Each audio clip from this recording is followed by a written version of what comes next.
session right now so that each and everyone can get the outlines in the end and can get into the details.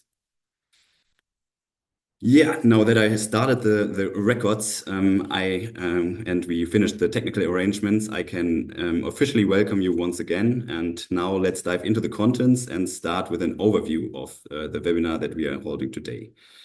It's all about introducing you to the BEST project and its achievements that we released this Monday and that were discovered over the last 2 years. The BEST project is a collaborative initiative designed to equip sports organizations and professionals with the tools and knowledge needed to create safer and more inclusive environments.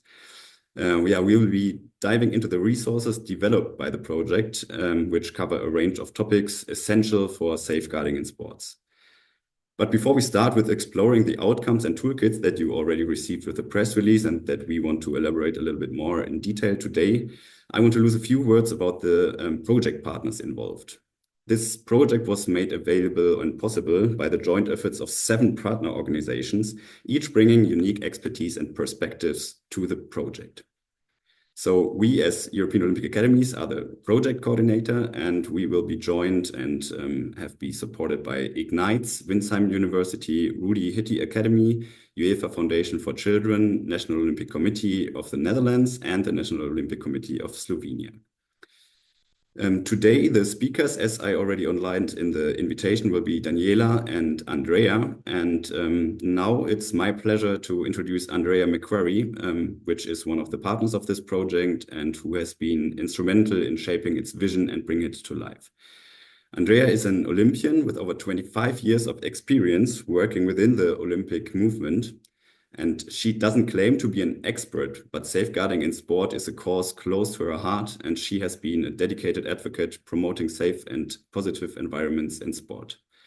She'll be guiding us through today's session and sharing insights from the BEST project. So, Andreja, the floor is yours.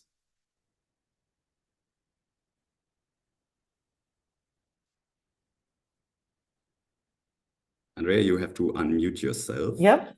Yeah, no. Thank you very much, Bastian. Welcome to everyone, and thank you so much for joining us today for this session. I would like to start with the agenda so we know what's ahead of us. So we will start with the conceptual framework on safe sport and safeguarding so that we put the foundations to the rest of the topics.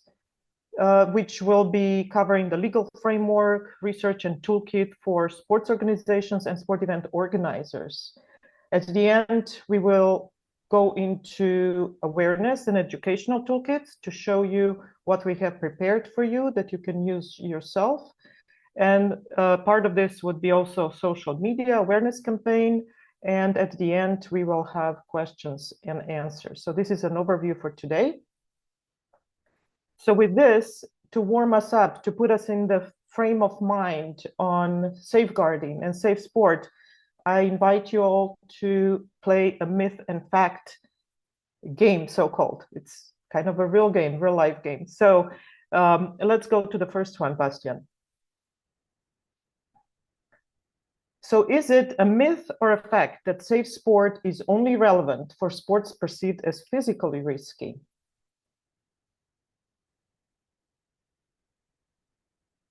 So that's a myth, which is actually perpetrated or heard quite a bit around. So, of course, we want to clarify, which most of you know, but it's good to know that that's something that we should all be clarifying to others, is that safe sport is not about identifying which sports are safe or unsafe. And it goes beyond just physical safety and emphasizes environments of respect, support, and ethical behavior for participants in every sport. So we can go to the next one. Safeguarding is only about sexual abuse. Is this a myth or a fact? So we can say that it's a myth that's also quite widely talked about and misunderstood. fact is that safeguarding is way beyond just sexual abuse, although that is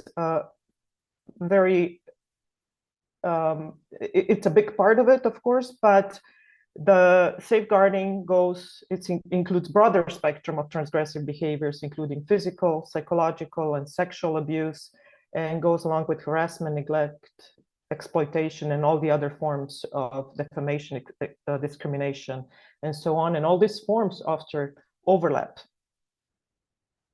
So let's go to the next one. Myth or fact? Harmful behavior impacts both males and females.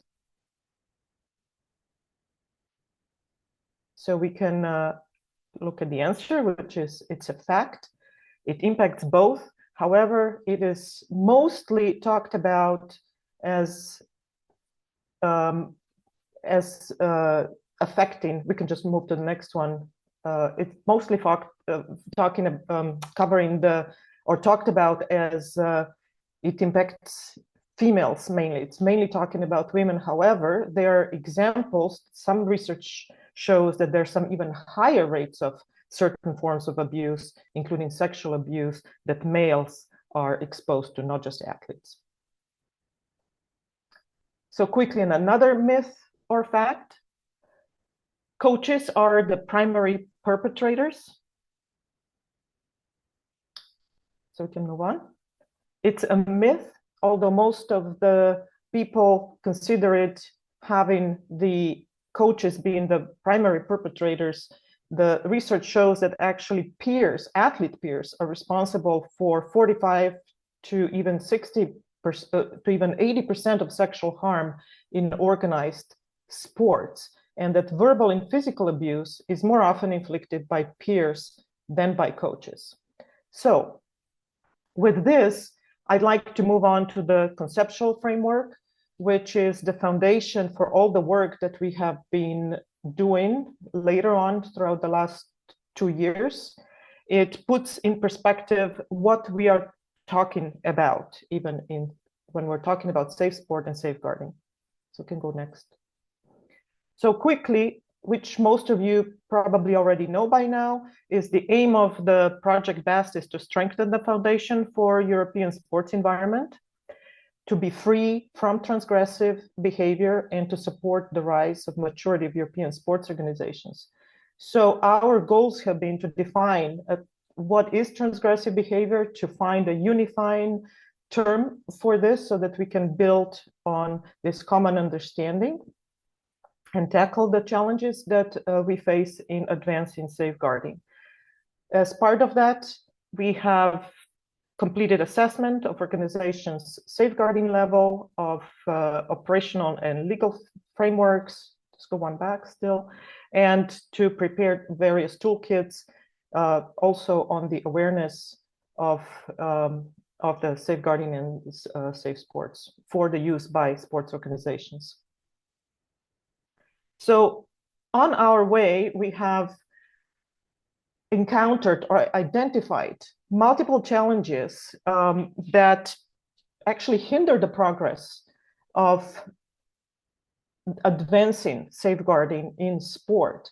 And the first one that is quite crucial is that we need to all identify what we're all talking about.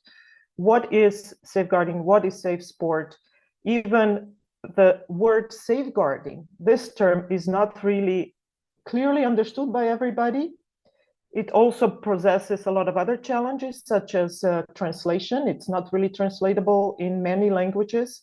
We often find out that we use the word safeguarding, but it probably has very different interpretations by different people in different cultures. So in the research, we have also found that there are many varying categorizations of behaviors. And you probably heard about violence, abuse, harassment, improper behavior, illegal behavior, unethical behavior. And some of these have quite great areas that actually are quite hard to pinpoint equally across all the cultures. And then there are numerous different types of behaviors that are described as physical, different types of physical, transgressive behaviors, psychological, sexual harmful behaviors, and many others could be online behaviors, emotional types of behaviors, and so on. So categorization on multiple ones. And all of them actually have quite diverse interpretations of the incidents and of the meanings, which depend on cultural, linguistic, individual, and ethical principles. So for example, something that is quite acceptable in one country may be quite unacceptable in another. However, to progress in the readiness of safeguarding in sport, to make sport a safe space for everyone, then we need to have a common understanding what we're talking about, first of all, and then of course, based on that, we can develop policies, procedures, and of course, also improvements. So we can move to the next one. So in our project BEST, we have identified that many of these forms actually of transgressive behavior, they overlap, and some of them also start as one and then move or develop into another form. And so many of them overlap, and it's, like I said, not very clear where the boundaries of those are, or where one starts and the other ends. So we propose in Project BEST that we all in the sports community move beyond describing all these categories, that we move beyond categories and we use a unified term, transgression or transgressive behavior, which encompasses all of these different forms of harmful behaviors in sport, regardless of what the interpretations are. So we feel that this is quite important foundation, and our experts in the project, Dr. Nicolette Sipper van Veldhoven and Marlene Hendrikman, have defined it as any form of misuse of a relationship of power that violates someone's access to safe sports. So we can go next. So the big underlying dynamic that was identified, and it's quite crucial, is to recognize what powers are at play that actually create the circumstances for transgressive behavior to occur. And power is this big underlying dynamic, which, if used positively, if we utilize the power, then we foster growth and development and respect, safety, well-being in essentially safe sport environment. And when we misuse this power, it erodes trust, undermines safety and well-being. So it is a very important dynamic to be aware of and to actually think about what we are all doing to how we are using it. Are we using it for good or for creating a worse environment for those around us? Again, transgressive behavior refers to crossing various boundaries, whether they are physical, personal, ethical boundaries, and so on. So sometimes we're not aware of those ourselves. So it's important to be aware that they exist and start recognizing them. So before we can actually move on with doing anything about environment that is not safe, we need to recognize these transgressive behaviors. And there's this very interesting phenomenon at play here, which we call salient bias, which prevents us from seeing all four forms of transgressive behaviors. Of course, if we can imagine this iceberg on the top, above the level of sea level, there is a visible component of transgressive behavior, which is typically the cases that are covered widely by media, that are prominent cases of sexual abuse or more obvious physical transgressions. However, there's whole this other world of transgressive behavior that's under the surface. And we have identified and explored, in fact, what are all these underlying principles that leave all these other behaviors invisible? Whether it's a lack of awareness or understanding, and we have also explored which one comes first. You need to first understanding to be aware of it, or the other way around. And of course, a lot of these misconceptions that we already touched on during the myth and facts at the beginning, which also include thinking that what is not seen does not exist, or there's a lot of misconceptions that if there are no reported cases, that this means that transgressive behavior does not happen in my organization, does not happen in my country, and those other countries that have bigger reporting cases actually have worse problem, which is actually quite the opposite, because whenever the reporting is high, that means that the systems are working really well, so that people feel comfortable reporting and that there's something done about it. So on the right side, you also see some other forms that are not so visible because they're less prominent. For example, some forms of subtle psychological forms, or of course, it's all about cultural interpretations, whether we consider something transgressive behavior or not. However, anything that crosses any boundary of the person that's on the receiving end is transgressive behavior, and it is not okay. So to summarize, safe sport challenge is real. Transgressive behavior in sport is real because of what I just said earlier. Not much of it is visible, and people don't realize how real it is and how prevalent it is. So there's a couple studies that we're showing here. However, there are many, many more. For the last 2 decades, they have been collecting them or developing them. And for example, the Dutch study found from 2022 that the whole big 72% of respondents reported that they have experienced at least one type of transgressive behavior in sport in their childhood, which is quite a huge number. And similar numbers, 65% have experienced psychological violence in a study done in the UK in 2021. And all these results have been also compared to other studies, and conclusion is that the results are quite the same for all countries in Europe. So it does not just mean that there's a lot of unsafe sport situations in the Netherlands and the UK, but it's really across the whole European continent, of course, beyond as well. So another challenge that we need to all address, and we identified, is that sport is a multi-level challenge. And while there's often focus on athletes and coaches, we know that people are impacted by it on all levels, but also all levels in sport need to do their part in keeping the sports community safe from transgressive behaviors, everything from macro level on the international level all the way down to the micro level to athletes and officials.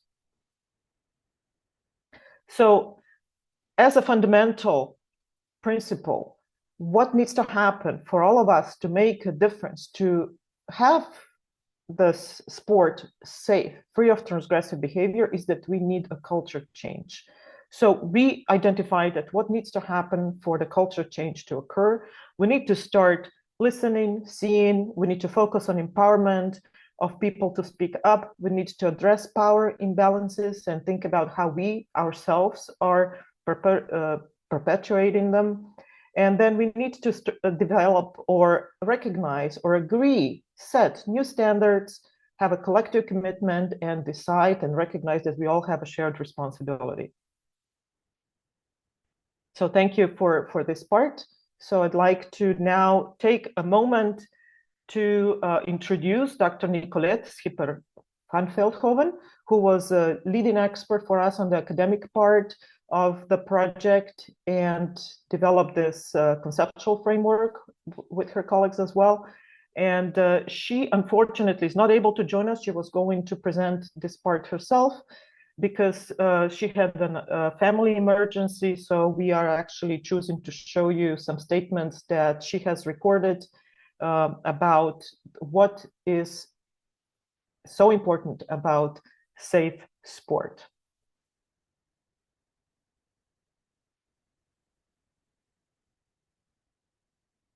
Can't hear it.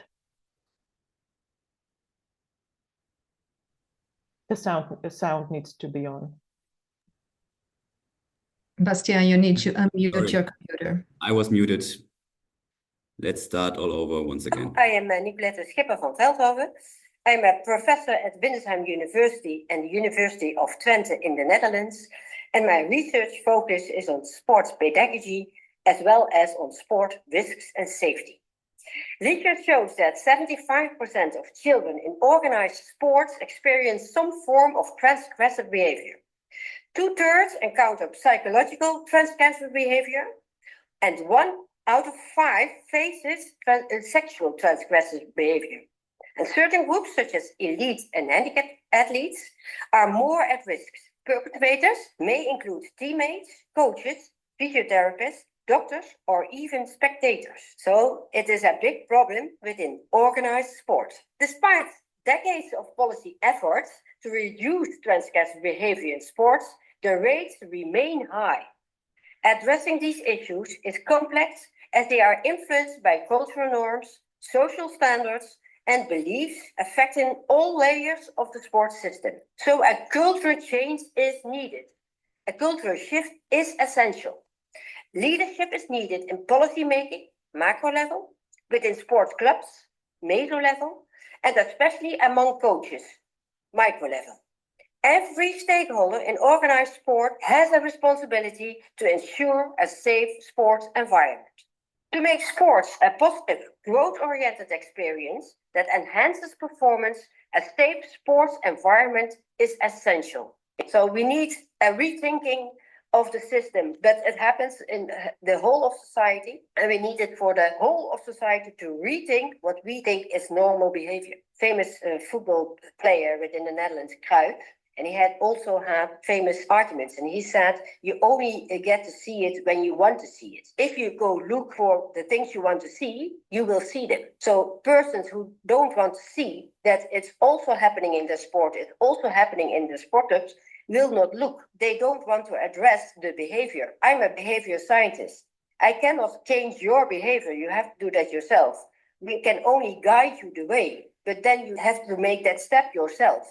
And the realization that safe sport is essential to get performance, essential to develop children, essential to get positive experience, essential not to drop out from sport for children, essential to be a healthy environment, that's the key. If they don't see the key, I can show them the door, I can give them the key, but they have to open the door itself with the key. And if they don't want to, what do? We have a lot of knowledge. We have a lot of materials. We can show them the way. And the most frustrating thing for scientists is that we have all those knowledge, but that they don't use it. So keep using the knowledge we send you. Keep using that what we provide with our BEST project.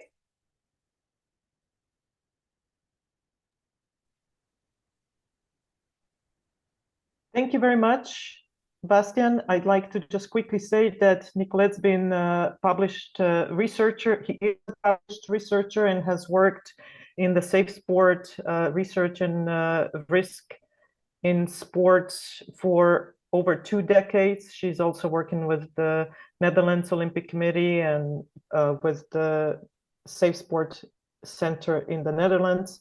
And we're very lucky to have her on our project. So with this, I would like to introduce Daniela Negreda, who is advisor and business strategist for Ignite, to talk about the findings of the project. Thank you, Andrea. Thank you, Bastian. Hi, everybody. So you've heard both Andrea and Nicolette commenting about how important it is to understand the behavior, to be able to change the culture, and to use the tools and findings that we provided. So I will try to give you the practical part on the sense of how can you find the information. And Andrea will rejoin us in a little bit to talk about how can you spread the word. So I want to start, Bastian, to the next. Yeah, I want to start talking to you guys about key findings. So a lot of research has been done, not only to create the conceptual framework, the definition that we saw about transgressive behavior, but also in all areas of implementation. And we've done desk research of publicly available information, especially on legal frameworks and some activities that are already in place. There has been also survey conducted with NOCs and NFs, and I imagine some of you have even responded, to our survey or participate in one of the interviews that we conducted with national Olympic committees, national federations, and also event organizers. So based on all this body of research that we've done, we identify 15 key findings. I will go quick in some of them because we heard about them in the conceptual framework. Some others I will just go into a little bit more detail.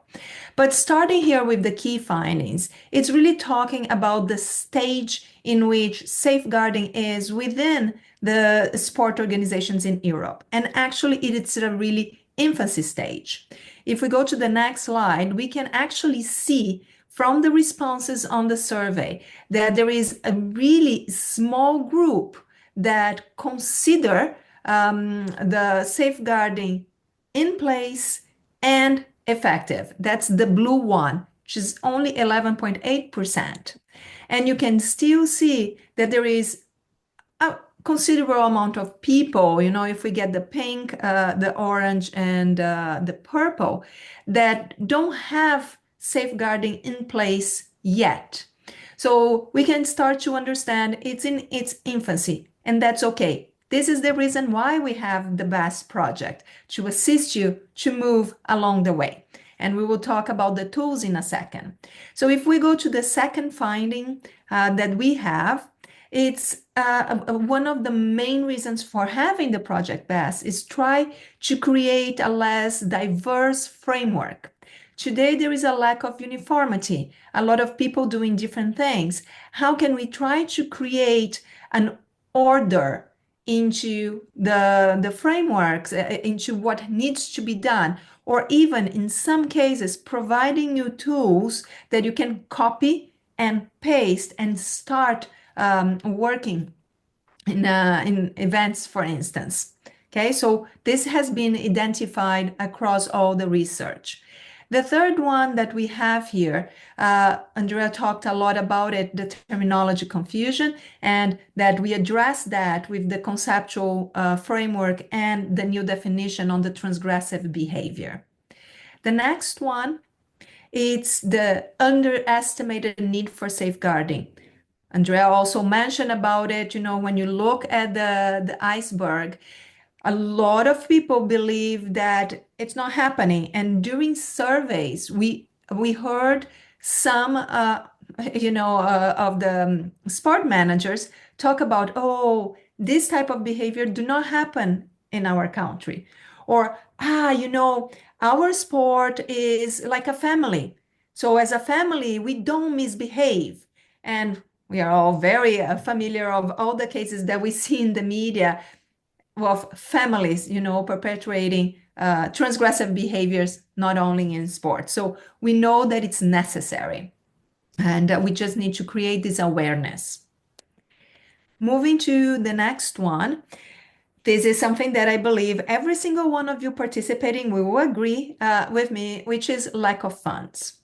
Today, there are financial constraints, and most of the staff, working in safeguarding is either a volunteer or is people that already have other responsibilities that are just building, an additional or getting an additional responsibility, maybe because it was imposed or because they believe in the project.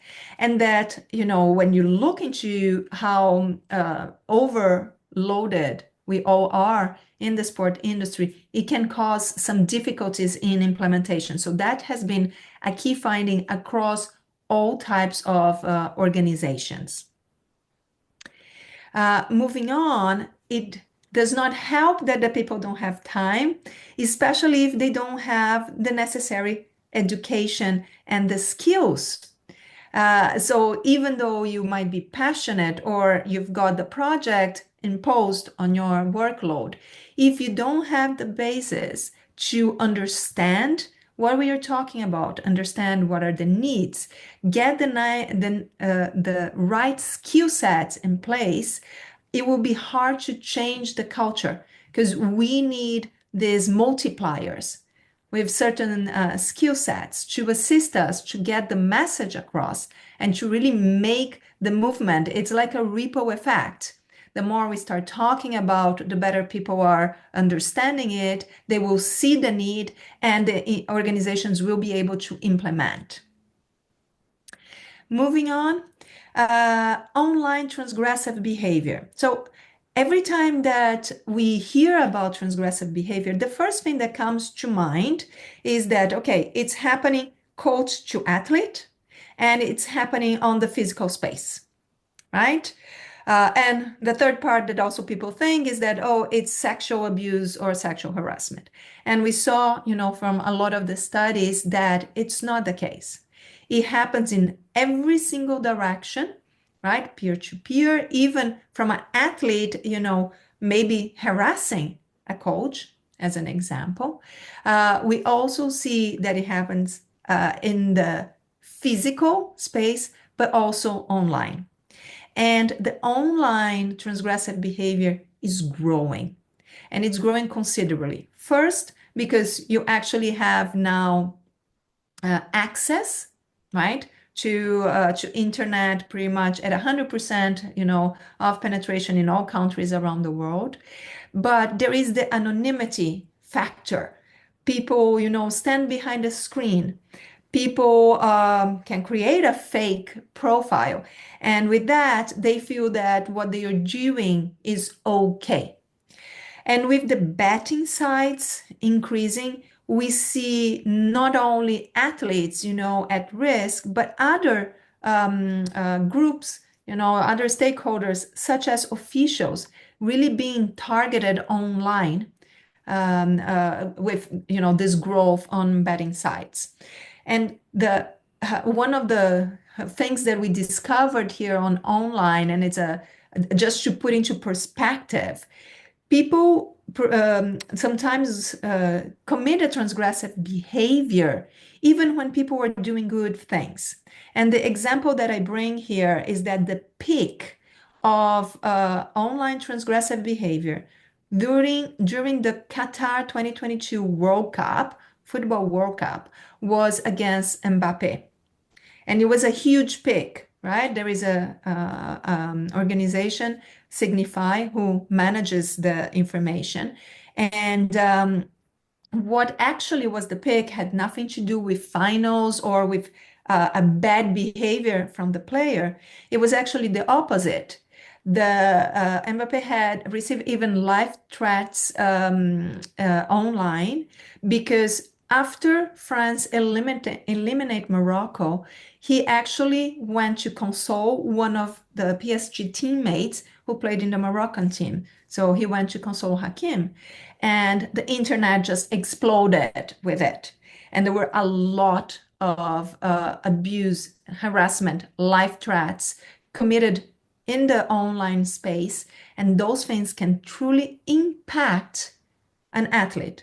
Not just an athlete, can impact any person, right? But imagine you were trying to perform and you were being attacked online. So I just spent a little bit more time on online because I believe it is an important point for us to mention. Next one, limited data. We have some studies, but we still don't have reliable data in a consistent way. It's a topic that is growing, and we expect to see more and more research done on the topic, but it's still limited. Point number 9, lack of formal structure. I mentioned a little bit about the lack of funds and the skill set, but here it's when we start looking into not actually having a structured internally, right? A safeguarding department or a safeguarding officer, for instance, within integrity department. And, not having someone that have a job description to plan, implement, and deal with safeguarding can really undermine the effectiveness of it. The next one, focus on athletes and entourage. So yes, we hear a lot of things that are being developed and they always focus on athletes and coaches, but as we were able to see, transgressive behavior happens in any direction within the sport industry. And just focusing on athletes and coaches, we leave other groups vulnerable, such as the staff, all of us are staff in here, right? You have volunteers, you have officials. So we need to keep in mind that it needs to be broader whenever we are implementing. The ineffectiveness of safeguarding processes, we've seen the chart that I showed, only 11% of NOCs in Europe believe that what they have is effective. And that's because they might have all the way until a reporting mechanism. So you know that people have, for instance, an email that they can contact. But then there is an inadequate follow-through. Right? You might not have an investigation in place. You might not have a victim support. You might not have the adjudication or, the adjudication process. It's not always giving the same sanction and can be, questioned. So there is a lot still to be done in this space. We see a very positive trend where the presence of safeguarding or welfare officers at sport events are increasing. However, there is still some roles and responsibilities needed to ensure that you have the right person in place with the right set of skills and actually knowing what they are supposed to be doing there. Quickly going through the last three of them, we have here the possibility to build partnerships to assist on capacity building. There are a lot of law enforcement and other NGO that already do support cases and can assist joining forces instead of having to develop everything internally on our own. And we've heard everybody calling for the independence. A lot of discussion that we can have in here. We would not have enough time to address it in our 1 hour webinar, but definitely there is a need for this independent body, kind of overarching, but also when you are planning things internally, you have to consider independence. That's key in order to avoid conflicts of interest. And finally, accountability. You might run into problems of accountability if you have non-members. And an easy example here to understand what we are talking about is if you have a volunteer coach, for instance, and there are no form of contractual agreement between this volunteer coach and the organization where this coach is, performing his job, you cannot hold that person accountable. So it's challenging. And this is where, even if people are volunteer, we need to ensure that there is clarity on the policies and procedures so everybody is included and have to abide by the same rules. So this was just findings. I believe this is the part that everybody will be the most interested about, because it's like, okay, I've heard, I understand now the importance, I have clarity of what it is, but what can I do about it? So the first thing is that we are making available resources, okay? Resources that we have available relate to the research that was done. So we have the benchmark of existing publicly available available legal information, and we also have the surveys and interview results. There is a list here that if we go to the next slide, actually, you will be able to see the 4 reports with the body of work of the research at the bottom, and the one on top with the key findings that were discussed. So if you would like to know more and get more educated, you can, peruse through those reports and be able to get a little bit more information, for your own knowledge. And then once you are certain that you have a good understanding, we also prepared implementation toolkit. So the safeguarding implementation toolkit that was developed, it's really detailing guidelines, providing checklist of steps, and even ready-to-use templates for the different organizations to implement. So we created 3 groups of frameworks. We have specifics for NOCs and NFs. So that's what we are calling the overarching organizations. We have event organizer framework. Those are for, in case you also organize an event, you can use that toolkit specifically for the event. And we created one that we're calling a club framework. That's a simplified version talking about the minimum needed policies and procedures in place that, for instance, clubs, gyms, studios would have to have in place. We try to consider, all different levels of organizations and also the capabilities that they can have. But we want to ensure that the 5-year-old that it's going to a gym studio in the corner of their home to enter into gymnastics, they are protected. The same way as an elite athlete is protected whenever they are in a large club. And even the people, that are practicing sport at a gym just to keep fit, they are also protected. So you can see this is a screenshot from our website demonstrating the 3 levels in here. And I'll try very briefly to go through them, focusing a little bit more on the one that I believe interests the most this group, which is the NOC legal framework. So what we are trying to achieve with this framework is to ensure that the NOCs can assess the level of safeguarding that they have, the initiatives. So where are they right now? Identify gaps, right? What do we need to address? And based on this need identification, develop tailored initiatives. So ensuring that there is a progression.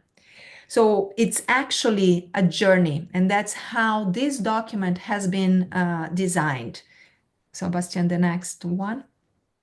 This journey is starting from a beginner. This is, okay, if I don't have anything today, those are the minimum things that I should be implementing. Then, okay, now I'm on the path, let me go to the next step and become an intermediate level and look into, the initiatives that will fill in that gap. And finally, implementing the advanced types of initiatives. To go through the process, we actually created a guided structure that has 5 distinct topics. So address codes of ethics and conduct, the safeguarding policies and strategies, reporting, investigation of a concern, and finally, the adjudication. So it's really looking into, after we investigate, how are we going to be addressing it? How are we going to be sanctioning it? And for each of the topics that I described here, in this framework for NOCs and NFs, you will find a glossary with the foundational concept. You will have key considerations, the self-assessment checklist, and finally, the good practices to follow. So in the code of ethics, you will find the glossary, sorry, just a second, Basia. So you will find the glossary, the considerations, the assessment, and finally, okay, for each of the initiatives, how can I implement this? And looking into what has already been done to see what fits to you. So the next slide is an example, all part of the document.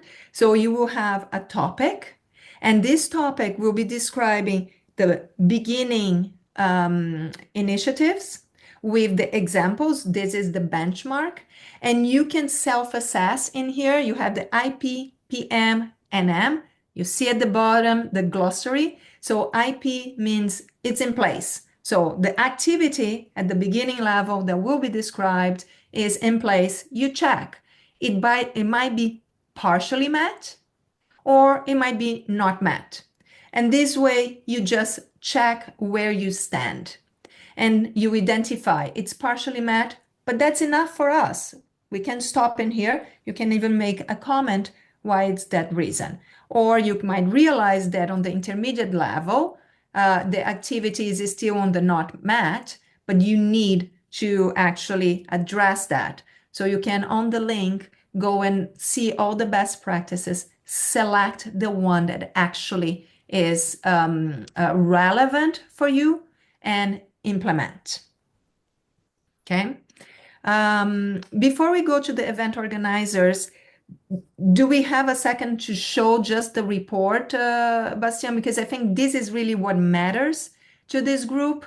And then we will quickly go through the other two frameworks. This one, right?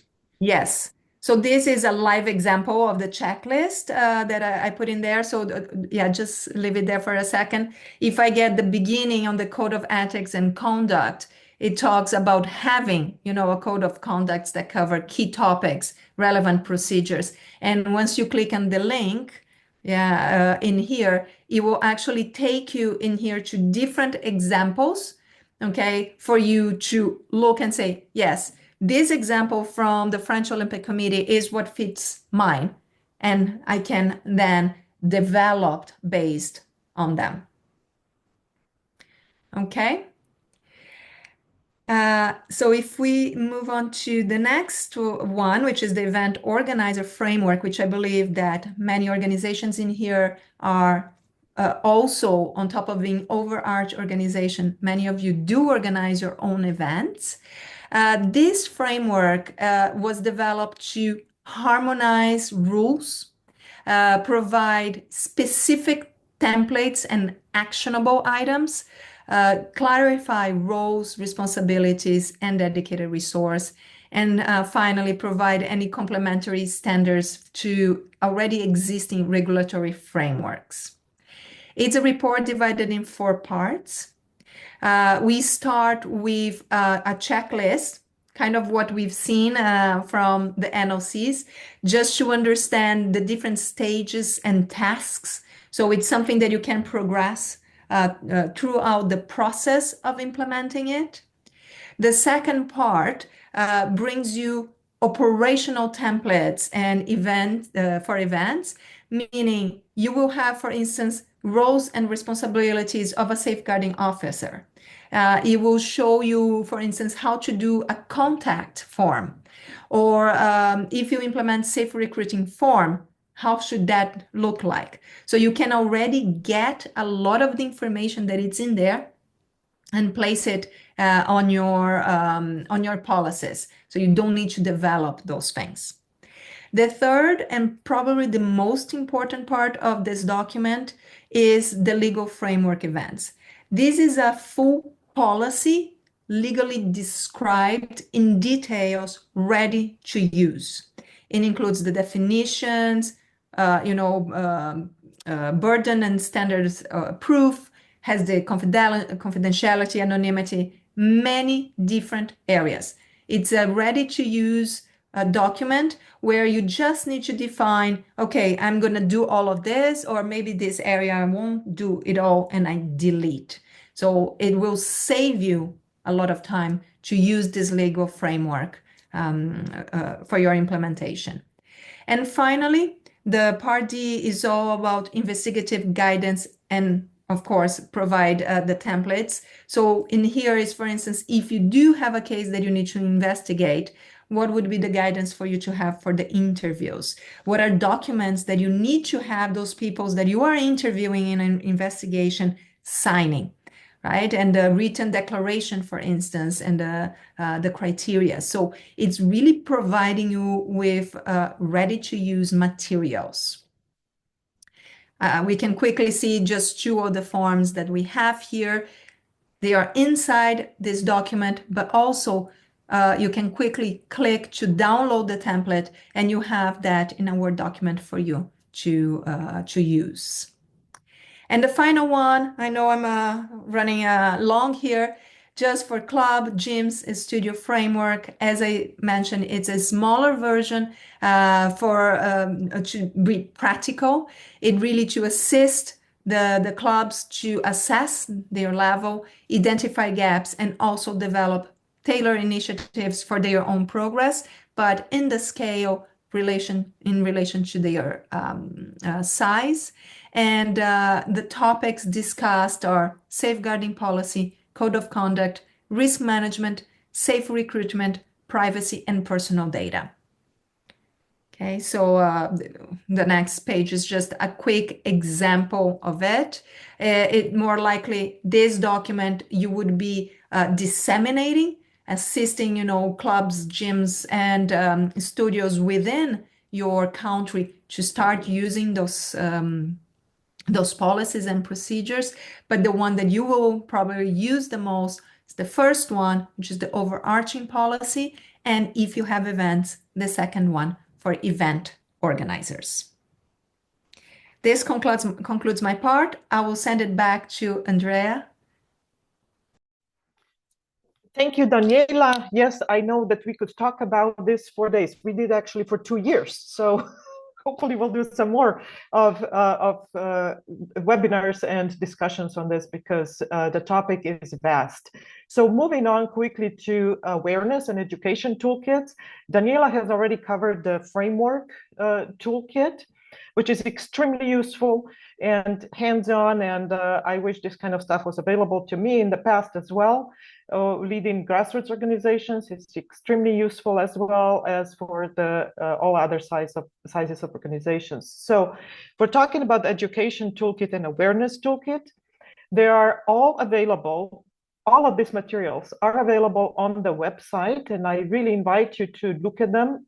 As Daniela mentioned, the goal is that we all take responsibility. For example, you, us, as umbrella organizations on the national level, for example, National Olympic Committees, National Olympic Academies, that we educate the sports communities that we're a part of, that we really develop understanding, awareness, recognition, and then of course we can build the capacities to implement those measures. So education toolkit, I could say that it actually covers, you could use these tools for any people in your sports community. It would be, first of all, recommended that you use it in your own organization.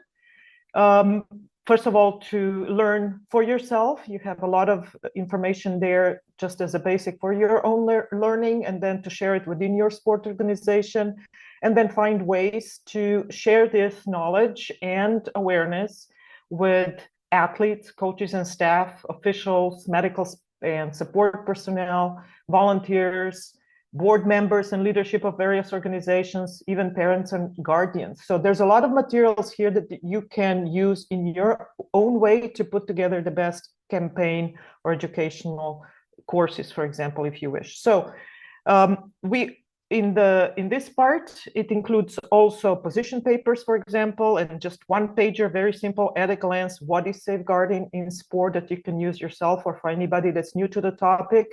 There are best presentation slides on the topic, and there is already one video on it that describes the conceptual framework behind the safeguarding and safe sport. And we will be uploading in the coming weeks also more and more of the video statements from various stakeholders that present very interesting stories and views, just like you've seen before from Dr. Nicolette, that you can actually use for yourself to listen to. They're very short videos of a couple minutes to maybe 5 minutes each. There will be about 12, 15 of them, and invite you to watch them or share them further. They're very easy to share. So if we move on to the awareness toolkits, you will find a lot of different material there that is also customizable. There are leaflets on 11 myths and that we have introduced to you at the beginning, but there's a whole list of 11 of them, myths and facts, that you can use either as standalone tools or you can use them in a presentation, all of them together. We have leaflets and posters with that information. And posters and leaflets can also be translated into your own languages. So we have also uploaded the documents that are in Word format so that you can simply just translate into your language and print them in your office, or you can have them printed professionally. So there's all these other formats available. There's a really wonderful short animated video that UEFA has produced for us for our project on the concept of transgressive behavior. And there are also acted videos of introducing showing different types of transgressive behaviors that were produced by the Netherlands National Olympic Committee. And those are available in multiple languages. It's in Dutch, but with subtitles in many languages. So we really recommend you to find the one, and it's a very easy and effective tool to use for yourself within your organization and to share beyond. And of course, there are social media cards that are also available and will be available more. So with this, I would just like to actually move on in the interest of time to pass the floor to Bastian. Yeah, thank you so much, Daniela and Andrea, for sharing your expertise up to that point with us. As I already pointed out in the chat, we are more than happy if you have some more minutes to stay with us for the question and answers and for our final remarks in this webinar. Yeah, because I would like to take a moment to reflect of some of the key takeaways and highlight the core messages of the BEST project right now. So as Andrea and Daniela already outlined a couple of times, one of the most important takeaways is that we need a culture change within the sports community. So without this cultural shift, safeguarding will continue to be handled without the nuance and attention that is essentially to truly protect all stakeholders involved in sports. And yeah, that brings me to the 3 fundamental pillars for building a safer sport culture. And that the first fundamental includes, or can be summarized as, lead by example. So leaders set the standard, and especially as we have lots of National Olympic Academies and committees with us today, I know that each of us has the power to drive this positive change. And true leadership isn't just about overseeing others, it's about inspiring them to protect and uplift one another. So that is the first fundamental pillar. The second one is about recognizing your influence. So it is really crucial to reflect the power. And yeah, that is not only about control, it's about responsibility. So be aware of your role and know that this role has an impact and how you can use it and your influence to help foster a culture of respect and safety in Europe or in your national country.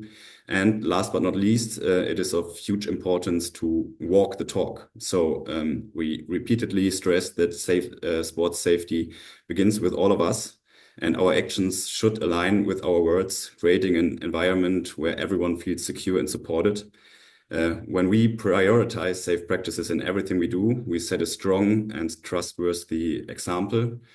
And as an essential aspect of this third fundamental, it's all about raising awareness within the sporting community and your personal networks. We touched upon this topic a couple of times as well. And as Andrea described, we need to bring the surface of the iceberg of issues lying below the surface. We have to bring that one to the surface, sorry. Those often unseen or unaddressed problems in safeguarding has to be seen. And to get this done, it is essential to bring the topic of safeguarding to the forefront of the discussion. And yeah, perfectly fitting to this outlined importance of walking the talk, I would like to introduce one last part of our awareness toolkit that ties directly to these messages that we outlined today and that hasn't been mentioned yet. Yeah, we have developed a series of social media cards in various formats. So you have story formats and square formats to post it in LinkedIn, Facebook, wherever you want. And this campaign is designed to raise awareness about safeguarding in sport through engaging, shareable contents each Sunday. Yeah, and these graphics look like this. So most of them are about the myth, and the first one that we are about to release on the 10th of November is focusing on the myth that it is only about sexual abuse, and we want to clarify to the public that it is not this way, and want to inform in the different social media cards where they can find more information, where they can educate themselves, and how they can get to all the materials that we introduced to you today. And yeah, and if you're interested in walking the talk that way and partnering with us, please reach out via mail or simply go on our website, because in the social media section, I want to rearrange a little bit so that it's a little bit more prominent. But today it's under the social media section under awareness toolkits, and there you can find a really easy to understand guide, customizable Canva designs, so you can translate it in your national language or implement your logo, and even proposed captions that lead your audience to our educational materials. So you can just copy and paste all of it, and if you want me to customize it to your organization, just leave me a message. Yeah, I think we're at the end of our presentation part. Sorry for extending a little bit, but yeah, I want to thank all of you that you joined our conversation today, and I strongly believe in the fact that we can make a stronger impact by spreading the message and elevating the importance of safeguarding in sport together. So let's join forces and spread the word together. Thank you all once again, and yeah, I will stop the recording now over here so everybody feels safe and secure and is ready to, we are ready